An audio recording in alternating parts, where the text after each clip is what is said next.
back in Fellsmere. Well, while they were resetting the sled, some of the fans cranked up the Macarena for entertainment. But the sled is reset. We're ready for some of the wildest animals in all of tractor pulling. It's those super modified tractors, beginning with Dwayne Bergman. Now, these have multi-engines. How many engines? What are the rules, Tom? Oh, they get kind of interesting here. You can run up to 4 V8s with 871 superchargers, 3 V8s with 1471 superchargers, or 2 V12 Allison aircraft engines, just what Dwayne Bergman's running. These are engines from World War II. And he's running them all over the place. Anything but straight 275 feet will set the mark to beat. And as we watch the engines on Mr. Twister being primed, that is Scott Tedder, who has won our Best Engineered Award. More on that here in Stout. Mr. Twister back from the blaze. Scott Tedder is the owner of this vehicle and will be driving it, and it's the Jasper's engines and transmissions best engineered for this event. You'll also notice the transfer case here. That will house horsepower from 4 different power plants back to the rear. That's right, I said 4 different power plants. If you're familiar with the Mr. Twister, you might remember it having only 3, or maybe having 5 in years gone by. Scott, you've been driving these things for a long time. From what I understand, since the time you were 10 years old, you started off in the garden tractor category. Yeah, I've been involved in the sport. It's in my blood, and I've transferred from my father and got a lot of experience.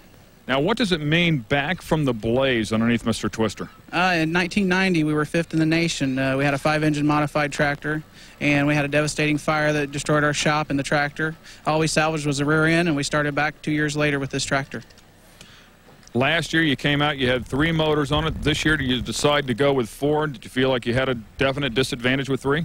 Oh, definitely. You got to have at least the equivalent of engines that they'll allow you to run. And these 4 are probably better than the 5 we had before because they're 528 inches. Now, when you ran to 3, you're obviously allowed a little bigger blower. I mean, you can make some more horsepower with them. You still felt like you were at a disadvantage. Well, for this power plant, we didn't want to go with a bigger blower. We just thought we'd go with a 4th engine, and it's definitely helped. Well, obviously so after last night, right? Oh, definitely. It was a ride. Well, he's done a very good job, and what I'm making reference to from last night is he came out here at Fellsmere, Florida, and won the event in the modified category. Looks like the 4-motor combination is going to be just fine for him, although this isn't a points event. That'll certainly get him off to a good start.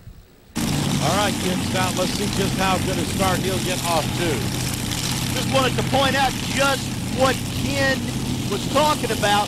The first ATPA pull of the year was last night here at Fellsmere, Florida. This tractor on its first run, Ted, with 4 motors, beat all the kings of the sport in the super modified category.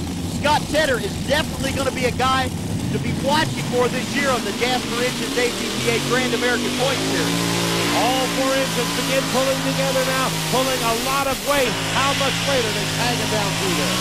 Scott is pulling about 60,000 pounds with 4 supercharged V8 Chevrolets.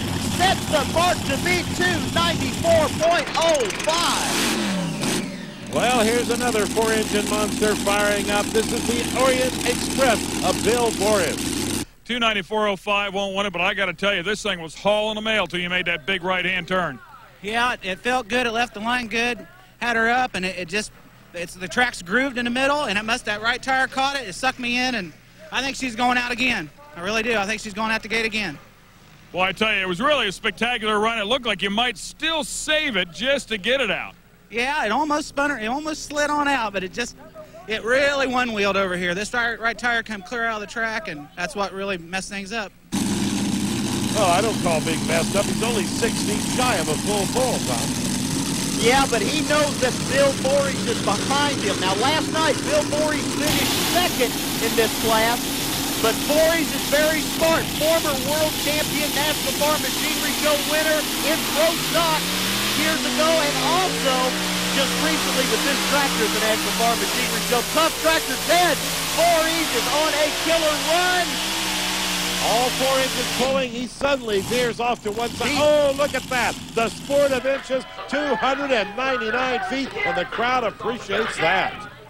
Well, I'll tell you what, Bill, you don't get much closer not pull it out. You missed it by a ½ inch, 199.44. Oh, I didn't make a full pull then? Okay, I didn't know that. I thought I made it out. Well, I guess I did the best I could do, and Hopefully it holds up, but they'll take a good run and get it out. Indeed it will. Here's how they stand first, second, and third. It's not over yet. We have more modified tractors coming up in just a moment. Right now, we will remind you, this special ESPN2 Speed World coverage from Fellsmere, Florida is brought to you by Jacobs Electronics, high-tech ignition products. And by Valco of Cincinnati, whose products are available at local truck stops everywhere. We'll be back with more. From Mesa Park in Fellsmere, Florida, you're watching the Jacobs Electronics Sunshine Magic. Ted Jones, Tom McConnell on hand with you. Ken Stout is in the pit, and we're in the middle of the modified tractor category. I love these things. 4-engine tractors, including this one, driven by Carl Bilski. He calls it the Sandman, and the mark to beat. You're not ready for this. They call it the Sport of Inches, 299.44. Carl Bilski on his way to a strong run.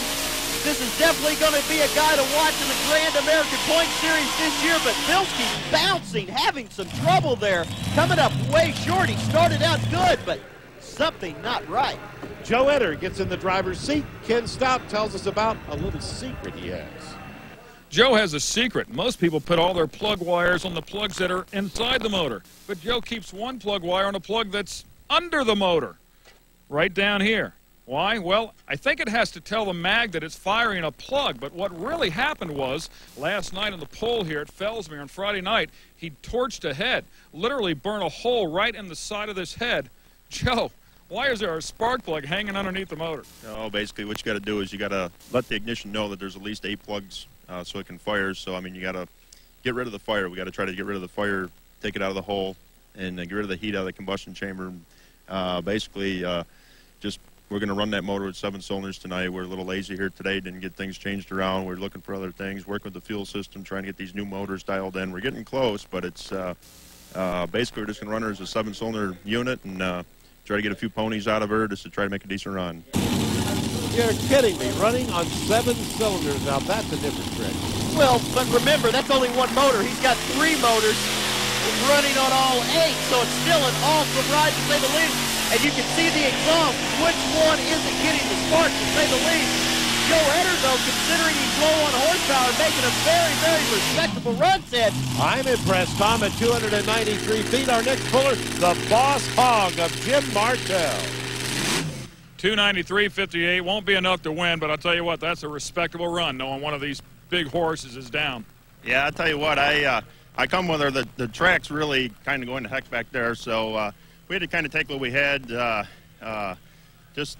a wounded player up there, and it's just basically got to go with what we made a decent run for what we had.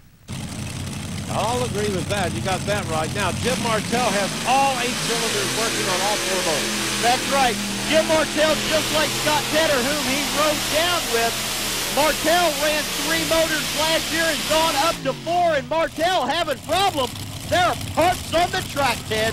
Parts all over the place. Let's take one more look at it with our Lucas Oil Instant Replay. Oh, you see sparks right there. Probably clutch disc or something going in the away. drivetrain, Ted, is not right, and he is going to shut down early. And our final puller coming up right now will be Jeff Paulson, the Midnight Thunder. Jeff's a long ways from home from the great state of Iowa. Made the long haul ride here in the super modified category. Nails it, and here comes Paulson.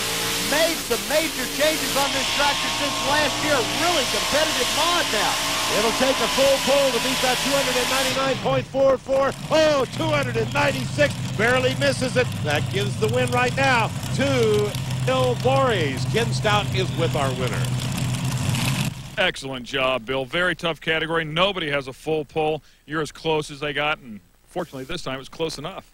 Yeah, last night we were close but not close enough, and tonight with the rain, looking like it's going to be raining, I think they set the sled just ideally to get us done and everybody packed in there, and the track held up really well for the rain we had and everything. Yes, they did have a little inclement weather here. Bill Voorhees, though, he thinks it's just fine winning this event. Here's how they finish.